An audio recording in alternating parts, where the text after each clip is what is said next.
voted because they have been still feared. Goods have been hired by a candidate. And your mandate is to monitor the code of conduct, as we say, the code of conduct for the candidates. I think we are not sincere. Anybody who purposes to do anything does it on behalf of the people. And those people I'm talking about are the voters, because elected leaders are brought into position by the voter. So the voter is a very special person, and I'm very happy that we are here to talk about the voter. That's a very important person who determines the kind of leadership that our country will end up with. When you have a voter that is not enlightened, you get the kind of leaders that, you know, the kind of leaders you get when you have a voter who is not enlightened. In this country, we have a culture of voters voting based on the money they get. We have voters who vote based on the clan. We have voters who vote based on the quality of the leader they are voting for. So at the end of the day, for us to get the kind of leader we need as a country, the voter is a very important person, because this is a person we must sensitize to get us the right leaders. Voter apathy is not there only during by-elections. You are told why we have voter apathy during by-elections. But even going forward, if you listen to people, soon after elections, unasikia wanasema, hii kura nilipiga lakini sioni faida. Sasa next time sitapiga kura. So we have a responsibility of talking to those kind of leaders who have that feeling that they voted, they were hoping for certain, I don't know what they were hoping for, but they've not seen it. So wanasema mimi sitaamuka, niliamuka saa 8, nikaenda kuweka long queues, 2022 sitapiga kura. I know many of you have heard that. So unless we counter that, people will not vote. So we have to keep on hyping them. We have to keep on telling them that they are the bosses. We have to keep on telling them that it's them to choose the kind of leader who will eventually deliver them from whatever problem they have.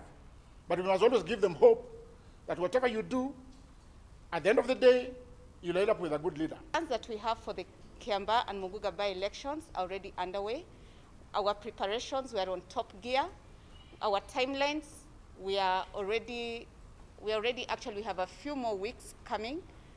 We have finished the recruitment process of the presiding officers and the clerks, which we are waiting now for the training that is going to happen next week for the team. It starts on the 24th.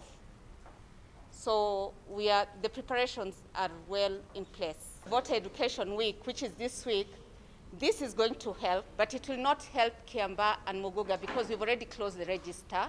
So in the event that we have any other by-election, then we really plead that you come out in large numbers to come and register as a voter if you're not registered. But this is focused, as I said, geared up towards 2022. It's an annual event. It's an annual activity. On voter apathy. Yes, as Iebc, we really plead with the other stakeholders to mobilize the voters. More so, as you see, our role is, we are actually the referees. So ours will just to educate the voters, and we plead with the candidates to talk to the voters to turn out and do actually the voting. I would want to reiterate a statement that was made yesterday, which is very unfortunate, that unless people go a particular direction, that the money will be taken away from them. That is personal view. That is not government policy. If it was government policy, His Excellency the President Uhuru Muigai Kenyatta should not have been in Kisumu for a week, because we know how the voting pattern went for the president. So watu ya Kiambaa, I know they will make a decision and give us the Jubilee candidate. We went there yesterday. We can see the mood, but they are not going to be subjected to threats. Hakuna mtu atatoa pesa kwa Kiambaa. If anything, tutaweka pesa huko. Hata sasa sisi kama county tuna mpango wa kuweka maji, wa kuweka barabara. We have a plan.